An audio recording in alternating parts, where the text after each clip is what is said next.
ಗರಿ ಗರಿಯಾದ ಮತ್ತು ರುಚಿಯಾದ Let's go. ಕಾನ್ಫ್ಲೆಕ್ಸ್ ಮಾಡುವ ವಿಧಾನ ನೋಡ್ಕೊಂಬರೋಣ ಬನ್ನಿ ಫ್ರೆಂಡ್ಸ್. ಪ್ಲೀಸ್ ನನ್ನ ಚಾನಲ್ಗೆ ಸಬ್ಸ್ಕ್ರೈಬ್ ಮಾಡಿ. ಇತ್ತ ಬ್ಲಾಗ್ಸ್ಗೆ ಲೈಕ್, ಶೇರ್, ಕಾಮೆಂಟ್ ಹಾಗೂ ಸಬ್ಸ್ಕ್ರೈಬ್ ಮಾಡಿ. ಕಾನ್ಫ್ಲೆಕ್ಸ್ ಮಿಕ್ಸರ್ ಮಾಡುವ ವಿಧಾನ ನೋಡ್ಕೊಂಬರೋಣ ಬನ್ನಿ. ಮೊದಲೇ ಒಂದು ಕಡಾಯಿಗೆ ಒಂದು 2-3 ಟೇಬಲ್ ಸ್ಪೂನ್ ಎಣ್ಣೆ, ಸಾಸಿವೆ, ಕಾದ ಎಣ್ಣೆಗೆ ಸಾಸಿವೆ, ಜೀರಿಗೆ ಮತ್ತು ಒಂದು ಅರ್ಧ ಬಟ್ಲಷ್ಟು ಶೇಂಗಾ ಕಾಳನ್ನು ನೀಟಾಗಿ ಫ್ರೈ ಮಾಡ್ಕೊಳ್ಳಿ. ಒಂದು ಸ್ವಲ್ಪ ಕಲರ್ ಚೇಂಜ್ ಆಗೋವರೆಗೂ. ನಂತರ ಅದಕ್ಕೆ ಬೆಳ್ಳುಳ್ಳಿ 2-3 ಗಡ್ಡೆ ಬೆಳ್ಳುಳ್ಳಿ, ಜವಾರಿ ಬೆಳ್ಳುಳ್ಳಿ ಇದ್ದರೆ ನೀಟಾಗಿ ಜಜ್ಜಿಬಿಟ್ಟು ಹಾಕ್ಕೊಳ್ಳಿ ಫ್ರೆಂಡ್ಸ್. ಚೆನ್ನಾಗಿರುತ್ತೆ, ಫ್ಲೇವರು ಚೆನ್ನಾಗಿ ಬರುತ್ತೆ. ಅದಕ್ಕೆ ಒಂದು ಅರ್ಧ ಹಿಡಿಯಷ್ಟು ಕರಿಬೇವಿನ ಸೊಪ್ಪು ಅದನ್ನ ಹಾಕಿ ನೀಟಾಗಿ ಫ್ರೈ ಮಾಡ್ಕೊಳ್ಳಿ ಫ್ರೆಂಡ್ಸ್. ನಂತರ ಅದಕ್ಕೆ ಒಂದು ಸ್ವಲ್ಪ ಅರಿಶಿಣ, ಉಪ್ಪು, ಒಂದು ಅರ್ಧ ಟೇಬಲ್ ಸ್ಪೂನ್ ಉಪ್ಪು, ಅಚ್ಚ ಖಾರದ ಪುಡಿ ಮತ್ತು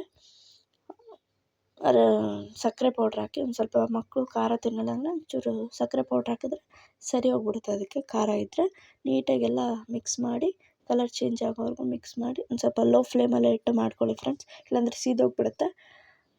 ಗ್ಯಾಸ್ ಆಫ್ ಮಾಡಿ ಒಂದು ಸ್ವಲ್ಪ ಮಸಾಲೆ ಇದ್ದರೆ ಹಾಕ್ಕೊಳ್ಳಿ, ಚಿಕನ್ ಮಸಾಲೆ ಯಾವುದೋ ಮಸಾಲೆ ಇದ್ದರೆ ಹಾಕ್ಕೊಳ್ಳಿ, ಚೆನ್ನಾಗಿರುತ್ತೆ. ಈ ಕಾರ್ನ್ಫ್ಲೆಕ್ಸ್ ಅಂದರೆ ಕನ್ನಡದಲ್ಲಿ ಮೆಕ್ಕೆತೆನೆ ಜೋಳ ಇರುತ್ತಲ್ಲ ಅದರದ್ದು ಫ್ಲೆಕ್ಸು ಹಪ್ಪಳ ಅವಲಕ್ಕಿ ಮಾಡ್ಕೊಳೋದು ಫ್ರೆಂಡ್ಸ್. ಇದು ತುಂಬ ರುಚಿಯಾಗಿರುತ್ತೆ. ಸಾಯಂಕಾಲ ಟೀ ಜೊತೆನೂ ಚೆನ್ನಾಗಿರುತ್ತೆ ಸ್ನ್ಯಾಕ್ಸ್ ಆಗಿ. ಮತ್ತು ಮಕ್ಕಳು ಸಹ ಇಷ್ಟಪಡ್ತಾರೆ. ಮಕ್ಕಳು ಸ್ಕೂಲಿಂದ ಬಂದಮೇಲೆ ಅಮ್ಮ ನನಗೇನಾದರೂ ಸ್ನ್ಯಾಕ್ಸ್ ಕೊಡು ಅಂದರೆ ಇದನ್ನ ಮಾಡಿಕೊಡ್ಬೋದು ಫ್ರೆಂಡ್ಸ್. ತುಂಬ ರುಚಿಯಾಗಿರುತ್ತೆ ಮತ್ತು ಟೇಸ್ಟಿಯಾಗಿರುತ್ತೆ. ಪ್ಲೀಸ್ ಲೈಕ್, ಶೇರ್, ಕಮೆಂಟ್ ಮಾಡಿ ಫ್ರೆಂಡ್ಸ್. ಇನ್ನಷ್ಟು ವೀಡಿಯೋಗಳಿಗೆ ನನಗೆ ಪ್ರೋತ್ಸಾಹ ಮಾಡಿ ಫ್ರೆಂಡ್ಸ್. ಪ್ಲೀಸ್ ಸಬ್ಸ್ಕ್ರೈಬ್ ಮಾಡಿ ಫ್ರೆಂಡ್ಸ್. ಬೇಗ ರೀಚ್ ಆಗಬೇಕು ಫ್ರೆಂಡ್ಸ್. ಆದಷ್ಟು ತುಂಬ ರುಚಿಯಾದ ಅಡುಗೆಗಳನ್ನು ಅಪ್ಲೋಡ್ ಮಾಡ್ತೀನಿ, ವ್ಲಾಗ್ಸ್ ಹಾಕ್ತಾಯಿದ್ದೀನಿ ಫ್ರೆಂಡ್ಸ್. ನಾಳೆ ವ್ಲಾಗ್ಸ್ ಎಲ್ಲ ನೋಡಿ ಫ್ರೆಂಡ್ಸ್. ಎಲ್ಲರೂ ಪ್ಲೀಸ್ ಲೈಕ್ ಮಾಡಿ, ಶೇರ್ ಮಾಡಿ ಆ್ಯಂಡ್ ಕಾಮೆಂಟ್ ಮಾಡಿ. ಪ್ಲೀಸ್ ಸಬ್ಸ್ಕ್ರೈಬ್ ಮಾಡಿ.